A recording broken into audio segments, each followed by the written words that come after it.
Back to my channel. It's almost 1 a.m. My name is Jacob Ferguson, and today we're going to be talking about the 2013 version of Charlie and the Chocolate Factory, the Sam Mendes West End production, and the 2017 Broadway counterpart. And if I don't jump into it right away, it's gonna be 2 hours. So I gotta jump into this instead of talking about anything Drag Race. Because originally when I recorded this, I had a thing talking about Drag Race, but I was just getting into the inventing room and it was already 48 minutes in. And I can't really be doing that right now, so we gotta streamline. We gotta be concise, be consistent, not a lot of tangents today, but I know there will be. Let's talk about it. So picture it. It's 2012, you're a young Jacob in a London airport, about to head home from, I think it was like a week, spending time in England. And before you go, oh, you had money. No, we didn't. We didn't have money. We were strictly middle class. It was maybe not even that. Like, my mom had to save for the trip. We all knew what we were doing. We all knew how, like, we had an itinerary. We knew where we were going. My mom drove us some places in England, which was weird because it was on the opposite side of the road. You know, I could tell you stories about England, but I don't have time for it. But I'm sitting there in this England airport, looking at all of the banners of new musicals that are coming out. And one of them, big letters, Charlie and the Chocolate Factory. Roald Dahl's Charlie and the Chocolate Factory, a new musical. And before you look at me and go, Roald Dahl was one of the worst people ever. He supported the Nazis and all of that. I know. Unlike J.K. Rowling, I can separate the artist from the work. And I don't think that a Roald Dahl, mega hater could convince me not to like his work. I'm going to be, most of his work. I think that his war stories and stuff are bad. I don't like them. But you cannot deny the impact that Roald Dahl had on on children's literature. It is so apparent. And the fact that besides maybe one movie, all of the Charlie and the Chocolate Factory, all of Roald Dahl's novels and stuff have kind of been a big good hits. No, 2 movies. I take it back. There have been 2 movies that have absolutely made me actively hate watching them. The BFG with, I don't even know his name anymore, but the new BFG that came out in 2016, that blew so much and I hated it. And then Wonka. Fuck Wonka. Fuck Timothy Chalamet. I hate that guy now. I don't hate him. It's just I did hate Wonka. I loathe Wonka because if you took Wonka, Willy Wonka, out of the equation and replaced him with somebody else, you'd have the same exact story. It's just plastering Wonka on there. Who the fuck is Noodle and why is she important? We never see her brought up again. If Timothy Chalamet decides to do a Willy Wonka in the Chocolate Factory thing, and then he goes, yeah, and then they have little walking into the chocolate factory, and he's like, yeah, and this is my assistant Noodle. Didn't happen in the book. Why are we including Noodle in this? I don't know. Let's talk about the musical, please. So, the 2013 musical is something that I like to describe as some of the best and most grand of any musical that I have been able to scout out in slime tutorials, because I'm going to keep it real here. I mean, I left England before it even started. So, but you better believe the second that I got home on my school iPad, I downloaded every single like reference, like promo image that they did. I would watch like the teasers that they put out, every little thing. When the new music came out, you bet your money I was listening to it every single day. Like I freaking loved this musical despite not being able to see it at all. I loved it so much that when one of the slime tutorials came out, my 3DS is over there. It doesn't work that well anymore. But there's a YouTube feature on there.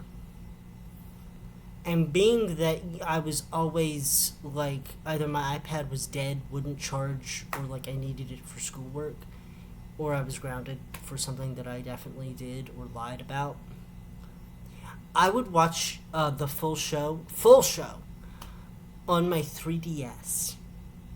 Tiny screen. My mom came in. My mom was checking on me one time. We were at the beach, at our old like beach house.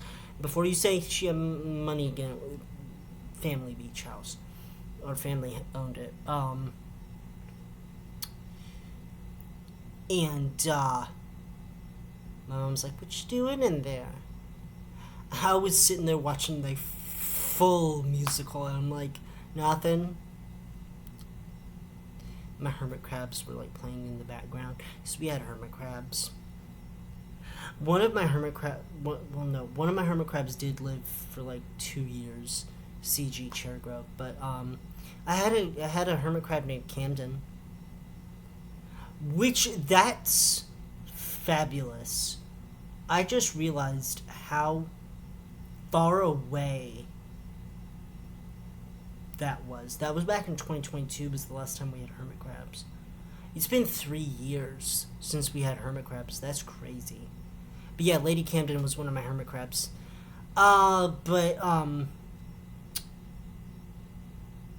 When the show transferred to Broadway in 2017, I was so excited because, again, the music was bomb, all of that. And then we got what we got. I'm going to keep it real here. The 2017 version of Charlie and the Chocolate Factory sucks on a lot of levels that just are quality of life as well as just... Come on, man. Like, it's like when SpongeBob, when they did, like, the Krabby Patties, but like, they were manufactured in a factory and, like, spray painted. You guys remember that episode? It was, like, the factory patties and stuff. There's no love put into this. And while Christian Borle, I would say, usually is, like, a highlight, and he was good as Wonka here, he couldn't save this musical from being just trash. Just straight up trash. I'm going to get into it. We're only 10 minutes in. I'm going to try and keep everything like concise, no more ranting, but I want to talk about each of the rooms and each of the kids in the rooms. And I want to tell you just the scale and production that went into these musicals, okay? Starting with the Chocolate Room.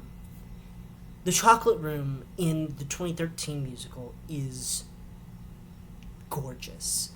There's a chocolate lagoon and a chocolate waterfall, and like a hill comes out, like all of these things are just fabulous. Like, it really feels like you're there. It's tangible. You can hold it.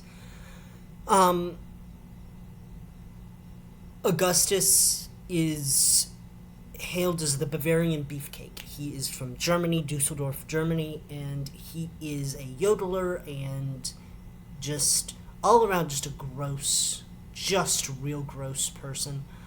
I like the fact that from the 1971 movie, and yes, in one of these things I did look it up, and again, it is 1971. I had gotten it right that first time, but I wanted to make sure, so that was fun. But I like since the 1971 version, we've kept the running through line that Augustus is German. Like, Gloop sounds like a very German name, so we're doing German now. So that's fun, but Other than that, Augustus is kind of the most unchanged from each of the sections. Like, I don't mind Augustus's design. He has this alpine sweater on. His mom is dressed as like a classic yodeler. Yeah, great. He just burps a lot. It's not flattering, but it's not the worst thing I've seen. But then we get into his downfall in this production. It is one of the most spectacular things, and I'm going to say that a lot because all of these are the most spectacular ways of conveying this that I've ever seen put to media. Except for maybe, the movie versions where he's actually falling in and, like, you have, like, the chocolate and all of that. Though in the 1971 version, he dives. He straight up just, because he had to aim for a little mark. I have a whole book about, like, how that movie and Charlie and the Chocolate Factory and this musical and the Golden Ticket Opera were all made. Golden Ticket Opera is, like, put under a category of I didn't know this existed, but slay, right underneath the unknown. Like, I was like, we're getting somewhere. But, an opera? Really? Okay, slay. Talking about this downfall, though. So, you got the Chocolate Lagoon, Chocolate Waterfall, and Augustus falls in, and you hear an alarm. And Wonka and Mrs. Gloop start arguing. Charlie goes, the pipe is going to suck up Augustus. And he goes, we have to divert the flow, bring down the confectionery plumbing, or conventionary plumbing. I don't know. Douglas Hodge speaks weird, because he's British. So, basically what happens, because in the music, it's kind of all together, is that the pipe, the alarm happens. And Wonka says, that's just the extraction pipe. It's detecting an impurity. And she goes, he's not an impurity, it's my little boy.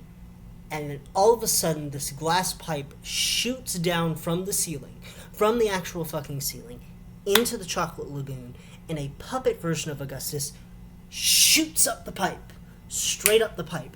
And then it's as the pipe is lowering, it's that pipe's going to suck up Augustus. He's going to be sucked up the poop or pipe, whatever. We have to divert the flow. He's going up. Bring down the diversionary plumbing. And we are starting into a new segment. And all of a sudden, as this pipe is going up, and Augustus has already gone up that pipe, a giant wall, I mean this, a giant wall of pipes lowers from the ceiling, and on top of this, like, golden, bronzy type pipe are puppets with human faces. As Wonka announces, ladies and gentlemen, may I introduce the Oompa Loompas. I should have said that with more grandeur, but yeah, these are the Oompa Loompas. And it slaps every single time I watch it. It slaps. It goes hard. I get chills. Like, this is great. And I get chills in the 2017 version too. Kinda. We'll touch on it in a minute, but I want to talk about Evita's and Augustus Gloop, because this song is, I keep on saying puss. It is puss. It's a slay. I love it. As they're singing the song, Augustus is going through the pipe. So you, like, spotlight on part of the pipe, there's Augustus. Spotlight on another part, Augustus is doing that. He has to release some gas, he farts, it's gross, or belches, I don't know, I don't care. And he's going through the pipe as the Oompa Loompas not only are singing about it, they're doing a tap number, which is Susie Toot coded, but, like, it's great. And it ends with the pipe being lowered back up, but it's just the opening of that pipe coming down, all of that. It's great. Now, in the 2017 version, we get the Thanks I Hate It, because We get sure we can have a chocolate room, but it's teeny tiny. It's a cube. And in the touring production, like in the touring production that I saw, it's still a cube. And I get that you can't have all of like the hydraulics and stuff like that. That's fine. The way they did it was okay. They just stuck a hose down in the little lagoon and pulled out a little puppet version of Augustus's legs doing this. But it didn't really give, and it was kind of like, really? It kind of at least like, I don't know, man, put a pipe in the corner and had Augustus pop up that pipe and like bang on it or something like that. Like give me something that has to do with Augustus, or at least like have a puppet version of him shoot up a pipe. I don't know. Just kicking things weird. But in the 2017 version, instead of having the whole pipe being brought, like the wall of pipes being brought down, it's just the extraction pipe, and the puppet of Augustus is just going up the pipe, which I think is fine. But it's the placement of the Oompa Loompas that confuses me, because they're now on a trolley, like the dwarves from Snow White, which I saw the new movie. Where was the hand washing scene? That was integral. No, I'm kidding. I fucking hated that movie. That movie sucked. Both versions of that movie suck. Snow White's my least favorite Disney film of all time. I don't know why I spent time watching the new one. Mostly because I think I wanted to see how they did the poison apple. All they added in the poison apple scene was context of like, here's the locket of the prince, not actual prince, because he's a rebel. Fucking thing, and then she bites the apple and then passes out. And then Dopey speaks, kill yourself, get out of here. Anyway, no, I'm kidding. I don't. Andrew Barth Fieldman can get it, but thanks for trying, I guess, America. I mean, it's okay. And what I failed to mention, because I don't like talking about the American production of this, is that all of the kids that are not Charlie are played by adults, which is fine when you get to what happens to Veruca, because they do some fucked up shit to her. But like, why? Methinks why? Because like, why would you make them adults? Is it because kids can't work in Broadway? You have Charlie. Why can't you have multiple kids? I get it, contracts and all that, but like, it's stupid. Let's talk about Violet. So the inventing room is different in both, very different in both, and even more different in the touring production that's currently going on. The current touring production pisses me off because they have robots as Oompa Loompas instead of people, and I get it. Okay, I do get it. Like, I get racism, bad. Slavery, bad.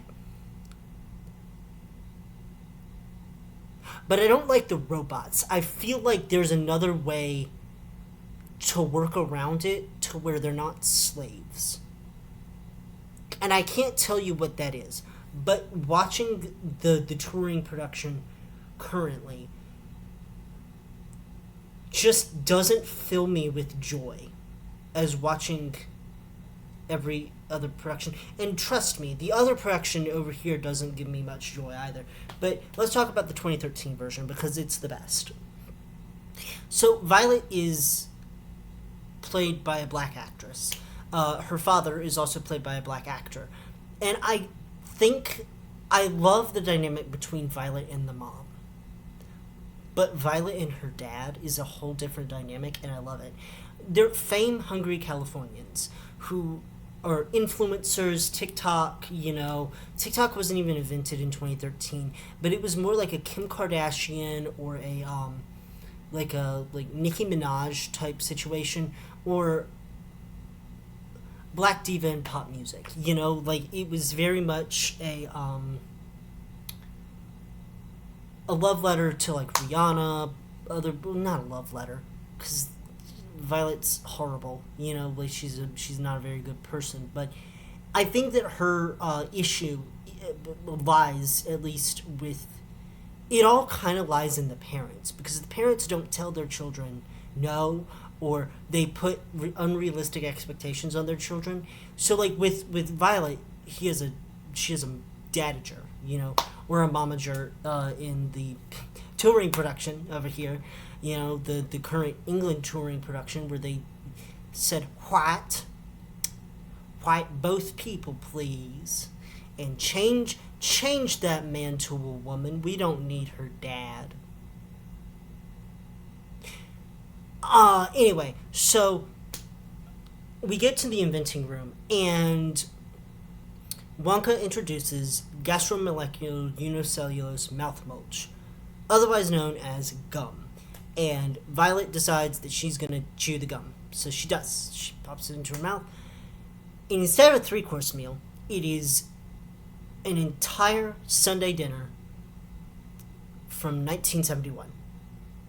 So, tomato soup, roast chicken, potatoes and gravy, fizzy orange, which I think is kind of like a soda, cheese and crackers, and then blueberry pudding. They clock the fact that every single time that Charlie and the Chocolate Factory is like around, they change the dessert. Like Charlie and the Chocolate Factory, the one that is currently like available for schools to do blueberry ice cream, which I've never heard of, and it makes me mad, because I'm like, and also they combine the gobstopper and the gum, and they call it the gourmet gummy gobstopper, which does not go together. Gobstoppers break your teeth. Gum you can chew. I don't understand what. And pea soup. Nobody's eating pea soup. Nobody's sitting here going, what I wouldn't give for some pea soup right about now. Get it together, please. I was in that production. I played Mike TV. It was a key. I love that version. Honestly, I do. But it did confuse me a lot of the time, because I was like, pea soup, pea soup. I don't think. But anyway, Violet chews this gum, and all of a sudden, two things start happening. One, light change to turn her blue. Obviously, we can't have her in blue face paint. And secondly, she starts expanding on stage. People, we got expanding on stage. I always love watching like junior productions and see how they do it, because I've watched a couple, and especially when I was like a kid and I wanted to do Charlie and the Chocolate Factory so bad. And so I would watch these things, and the way that some of them just decide to take off Violet's costume entirely and have one of the blow-up suits underneath, laugh each and every time. I'm like, oh, that's how you're gonna do it? Okay. No fault to anybody at all. I love every single production that I've watched. I think that's a lie. That's a fucking lie. I don't like. It's fine. Do what you gotta do. It's just like each time I see them taking off some sort of sweater, I'm like, okay. I also love the fact that most of them follow the script exactly. So like, they're all country. I'm like, oh, okay. Because in the like current, like the new, like the regular production that you would be able to see anywhere, they have Violet from the country. She's southern. She's from Georgia, Atlanta, Georgia. I think we changed ours to like Kansas or something. Not Kansas. It was somewhere in the Midwest, where she wouldn't necessarily have. I think it was Ohio, because she just didn't have an accent. Because we were from the deep South, y'all. It's whatever. Anyway, Violet. Let's talk about Juicy. Juicy is the song that is about Violet, that Oompa Loompas sing. And it is the best song ever written for this, because guess what? It's a disco number. It's a fucking disco number about Violet turning into a blueberry. And it slaps. It is, and you could tell they were so proud of themselves for writing it, because each time that something would come up, like like children in need or something like that, this would be the front and center, because I think everybody knows, like, up, down, my TV shrinks, that's fine. How are you gonna do the blueberry bitch? That's what we all want to know. And the way that Violet expands in this production is unmatched by anything that you could think of. A lot of it is done off stage, while the Oompa Loompas roller skate around, and with golden records and disco and all of that. And it works because it's a love letter to disco. And also just, it works with Violet's, like, brand. Like, they're wearing afros, they have, like, roller skates on. It's very 70s. And Violet's whole aesthetic is very 70s vibes. She has on, like, this jumper with a pink backpack. Everything obviously is purple because she turns into a blueberry, which I would love to see. I think in the Golden Ticket Opera, she's wearing red and then it turns blue. But I'd love to see a production where she doesn't wear blue. Because I think the majority of people just are like, yep, Violet has to wear some shade of blue or purple. And that's how we're doing it. But she chews the gum, runs off stage, and the next time we see her, and again, spectacle, she's rising out of the floor because there's a giant mixer thing in the center of the room. You have the gastromolecular unicellulose mouth mulch machine over here. You have these lines of tables over here where the Oompa Loompas are sitting, like, testing products. And you got this big vat. And all of a sudden, from the vat rises a giant disco blueberry that starts to spin. And Violet is in the center, sitting there, spinning, and it's an actual disco ball. It spins and catches the light, and, like, it goes around the. It's the best fucking thing ever. That is the best thing ever. How does this compare? Well, hold on. Let me finish Violet's trajectory here. She keeps on rising, mind you, as this is happening. Her dad is talking about putting her in Fruit Monthly because she's grown to the point where, you know, she can't really do anything else. And then she explodes. She just and showers the audience with glitter. It's so camp. It's so puss, and I love it. What about over here? So, seeing as how I've hyped up Juicy, and how everybody wanted a piece of the action, everybody's talking about Juicy.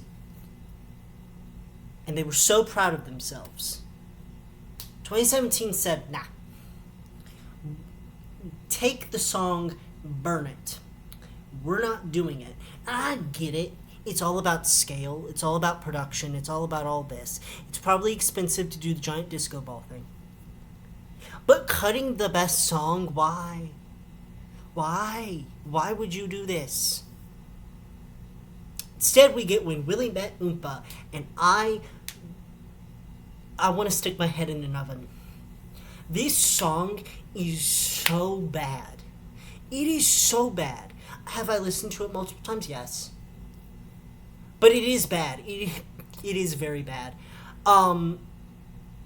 Because I don't care about how Willie met the Oompa Loompas. That is the least of my worries. I want to see this bitch explode and turn into a blueberry. This is everybody's favorite part of the show, because it's like, how are they going to do it?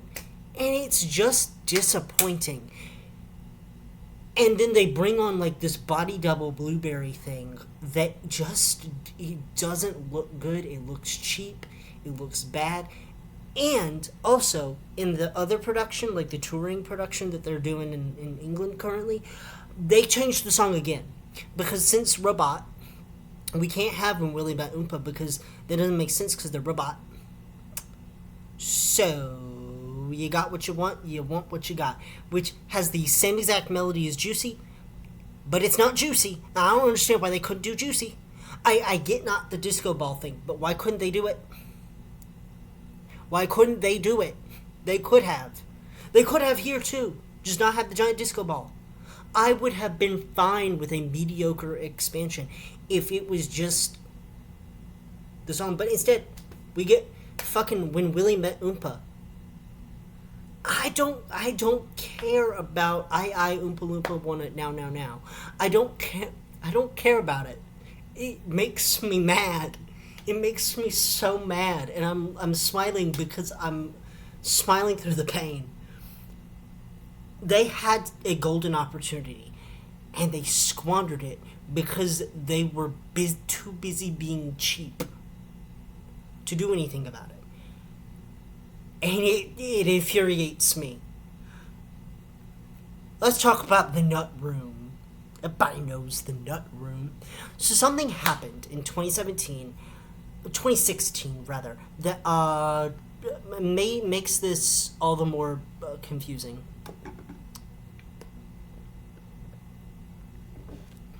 Are y'all Trumped yet? Yep, that's it, Donald Trump.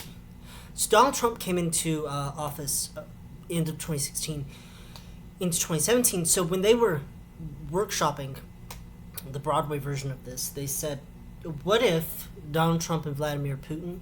Because that was the thing at the time. You know, Vladimir helped Trump win, and I haven't seen anybody say actually no, he didn't.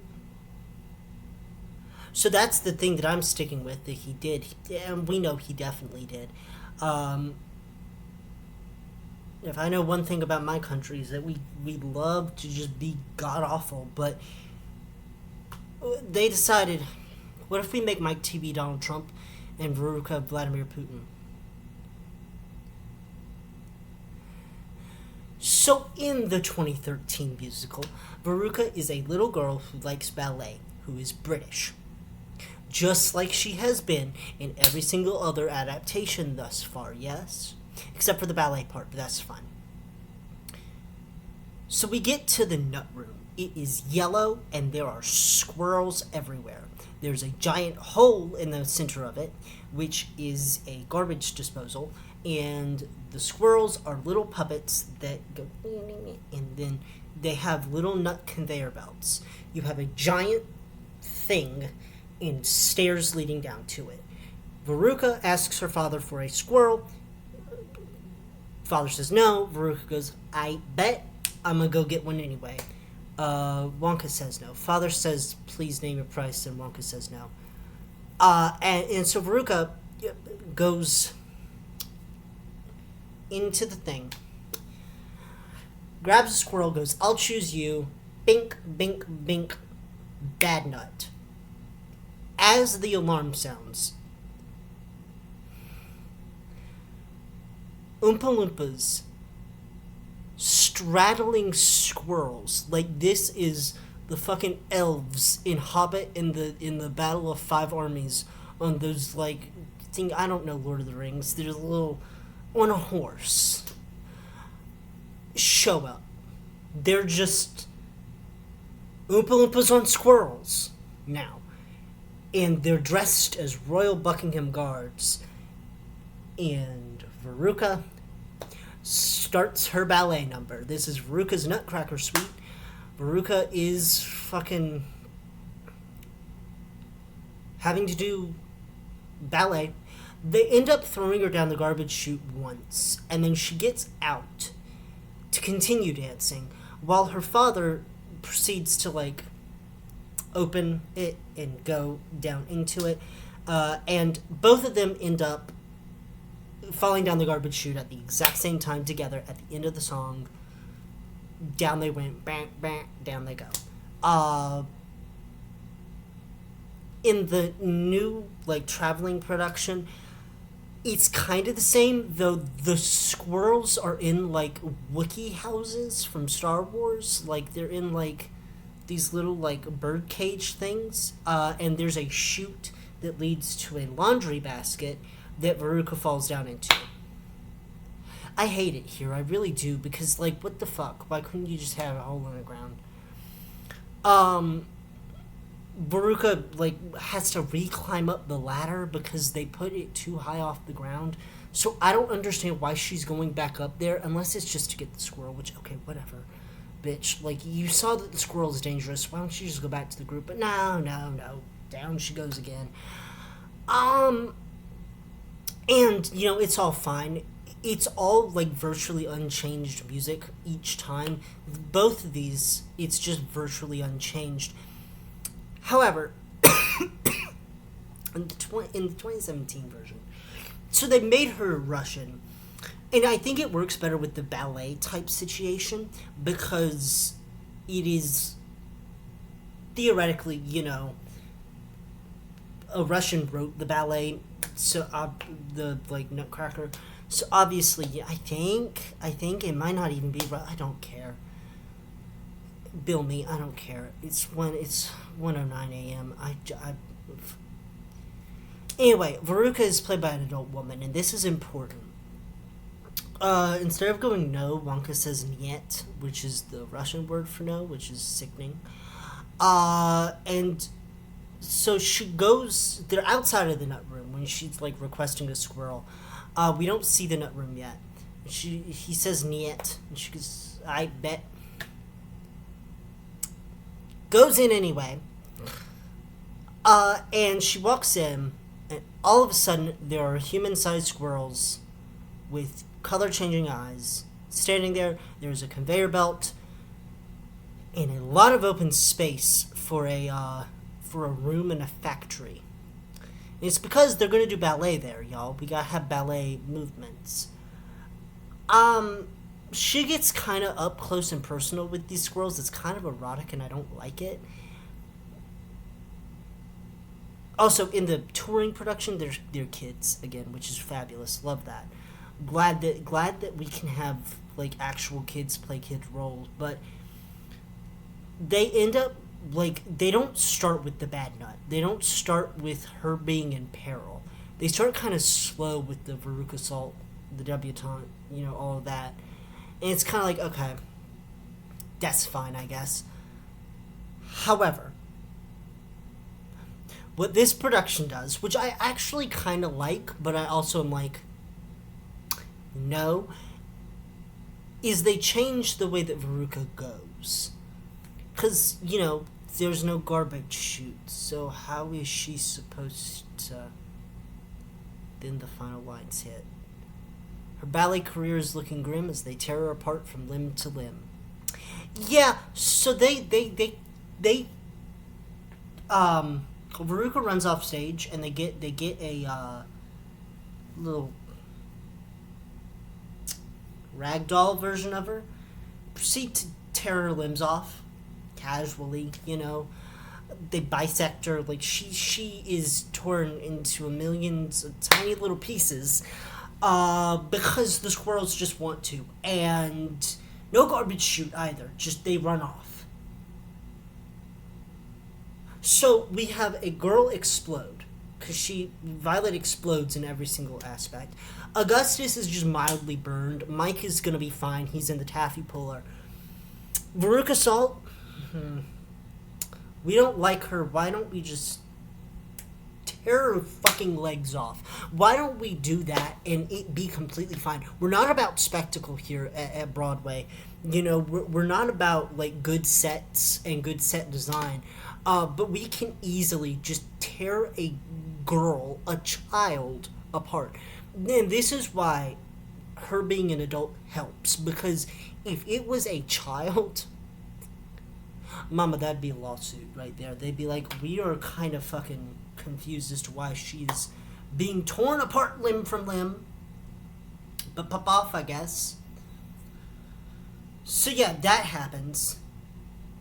Mike TV time. So Mike TV is characterized in two very different ways, but what kind of remains the same is his mom. His mom is the best part of the show, and he's the most fun character because she is an alcoholic who is very Allison Janney-esque, homeowners association, over the hedge, but they're played two different ways.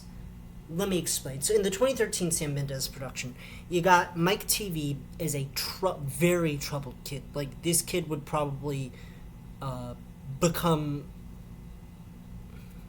would probably start another, like, Columbine. Like, it would be bad if he was let out of his house. So instead, they keep him at home so that way he cannot hurt anybody. He ends up, like, hacking into Wonka's system to steal his ticket, which means that this little psychopath is systematically, like, in a proximity to people that he can actually harm. And his mom copes with this by drinking. And her husband is just not there. Her husband just does not care. His name's Norm. And I protect Norm at all costs, but also fuck you, Norm. You can't help your wife out. Jesus Christ. So she's stressed. Mike is an absolute horrible human being, like Sid from Toy Story, but more fucked up. The way that he goes in both productions is very similar. In all productions is very similar. Let's talk about the 2017 version. It's Donald Trump. The thing is that he is hailed as a hometown hero where he is from. And he goes down, amongst the loser, buys a loser China, all of that sort of stuff. And his mom, this is where, like, the Allison Janney, like, Christine Baranski is more like it. It's very, like, mom, like suburban housewife with a cocktail and a cigarette. Like, whenever I think of Mrs. TV, I think of, like, her holding a glass of wine. And he's not as destructive. But what he does do is, one of my favorite lines from the entire musical is during the siren, like, Augustus being sucked up scene. She yells, "Mike, stop filming other people's tragedy."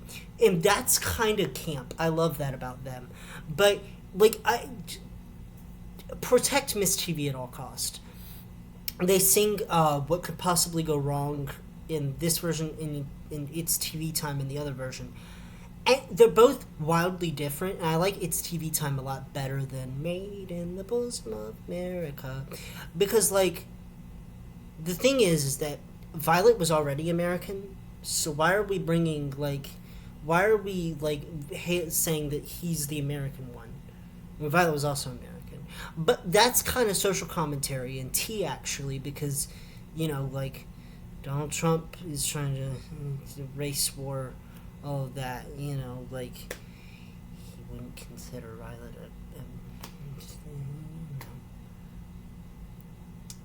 I'm going to stop talking about that because it's kind of dawning on me how sad and, like, scary our world has become. Where people can't even, like, love each other anymore. But, speaking of which, let's talk about the way he goes. Because, again, it is completely the same in both. Except for maybe, like, the lines. Maybe, like, he makes a few quips. And, Charlie, Mike and the other one also could kind of make a few quips. Mike's kind of honestly just a mid-player throughout the entirety of the 2013 one. I think he's a lot funnier in the other one. He gets sucked into a teleporting machine that is television chocolate, and they do both, like, the giant chocolate bar in both, and it's really cool. But they bring down screens, and instead of having Mike, like, immediately be they do what they did in the 2005 version, the Johnny Depp version, which is he's on different channels, going channel hopping around, and they're singing this song called Vidiots, which is a rave song, and it slaps. No skips in the second act. Well, actually, no. The one that was supposed to probably be pure imagination in the Sam Mendes version, the painter needs to. That's a skip for me. I don't care about that. I just want to get to where Augustus dies. But Mike TV, this is not a skip. This is a slay, and I love this song. Especially, it's very ballroom. It's very, you want to vogue to it. It's a good beat. It's great. I like it. And in the end, he's a tiny little guy. And Miss TV goes, "Oh, you can help wash dishes now, and and you're not that much big of a threat." And in this one, she's like, "Oh, you can help Mom scrub out her wine glass." And she leaves giggling, in both. I have forgotten to mention Charlie, and it's because Charlie is a blank slate character. You either get him where he's like a really like big dreamer, like in this production, in both productions really, he's categorized as a dreamer. He likes dreaming up different inventions and stuff like that, but honestly he's kind of just like milk toast. He's as interesting as wheat bread. Like, it's just, yeah, he's here. I mean, you're rooting for him and you know he's gonna win, but it's just like, he's here. He's not the star of the show. The star is Willy Wonka, and Willy Wonka, when played correctly, is great. If you bring a little bit of that Gene Wilder into it, if you bring your own self into it, it goes well. Douglas Hodge does great as Wonka because he has the experience. The first time this was the first time that I ever heard of Douglas Hodge, and each time that he shows up somewhere, I'm like, wow, I know him. He's Willy Wonka. Like, he was Albin in La Cage aux Folles with Jeffrey Tambor, I think, as George is for a little bit. This was around the time it was on Broadway. It was around the time that he did it, and then I think somebody else took over, and then Harvey Firestein took over, because that was like Harvey Firestein's like bread and butter. But he was also in Joker, which I was about to, when we were talking about the state of the world, I kept on thinking about the Joker. Nobody's civil anymore, and I'm like, I don't want that to be what I'm talking about. But yeah, he was Alfred in Joker. I don't know if he came back for the second movie. I haven't seen the second movie because the first movie is good, and I heard the second one wasn't. So I didn't see it. I know Lady Madame Gugu is in it. Lady Gaga, Abracadabra, all of that is in it. But I just don't care. Like, the first movie, I'm like, yeah, it's great, love it. I don't like the myth. I say that, and then people are gonna be like, that's a little bit concerning. But like, it's a good movie. It has good beats. I think the music is great, and I like Joaquin Phoenix. God damn it, he was a fucking Brother Bear. Okay, leave me be. Also, Francis Conroy can do no wrong, and Zazie Beetz is fabulous. And Robert De Niro as Murray. I keep on thinking back to Mickey's Twice Upon a Christmas, where it's the Murray Christmas, and it's I sent a picture of the you get what you fucking deserve thing, but with the reindeer's face on it, and I thought that was peak comedy at the time. I think they anyway, moving back to fucking Willy Wonka, Jesus Christ. Christian Borle does okay. I've noticed with Christian Borle, I'll say this, I liked him as Shakespeare in Something Rotten, but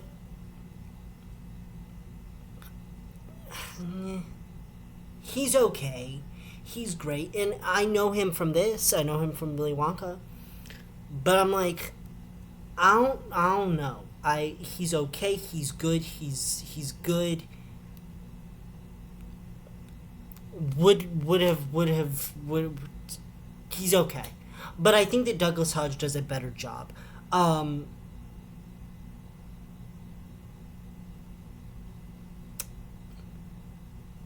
By the end, like, they sing Pure Imagination. They have the Great Glass Elevator, which I don't think that they had in the production that I saw.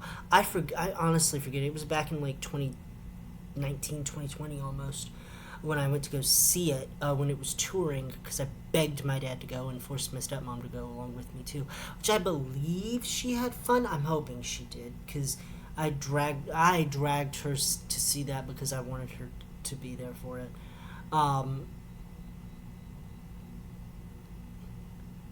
in conclusion of this monotonous, like, rant of, like, hubris, scope, and scale, y'all go watch this if you want to. I mean, it's on YouTube. Somebody's uploaded it. And listen, if it gets taken down, guess what? Some other person's gonna upload it anyway. You know, like, I've seen countless of this, and also now I think it is a production that you can buy the rights to. I've seen a lot of, like, amateur companies do it, and to some varying success. But I have to say that, like, thank you guys for sitting through this like, unhinged rant about Charlie and the Chocolate Factory. I hope to, like, talk about more of my special interests going forward. I'd love to do a deep dive into Come From Away, which is crazy. I wasn't even born when 9/11 happened. I wouldn't have, I didn't come till, that's a weird way to put it. I wasn't born until, like, October of the same year, but it's crazy to me that something that big happened and I was not born yet. Like, something in the same year happened and I was not there for it, which is how life works, I guess. Anyway, regular drag stuff may have to wait. Each time I sit down to record a video about All Stars 10, I get bored halfway through and I stop. Because honestly, what else is there to talk about besides a lip sync ranking, which, mama, I don't care. Like, go, every single other person is doing it. But I wanted to put this out. You guys are great. Thank you guys for supporting my channel. I will see you guys when I upload next. God knows when that will be. I'm Jacob. This has been an unhinged rant about Charlie and the Chocolate Factory, the musical. Bye.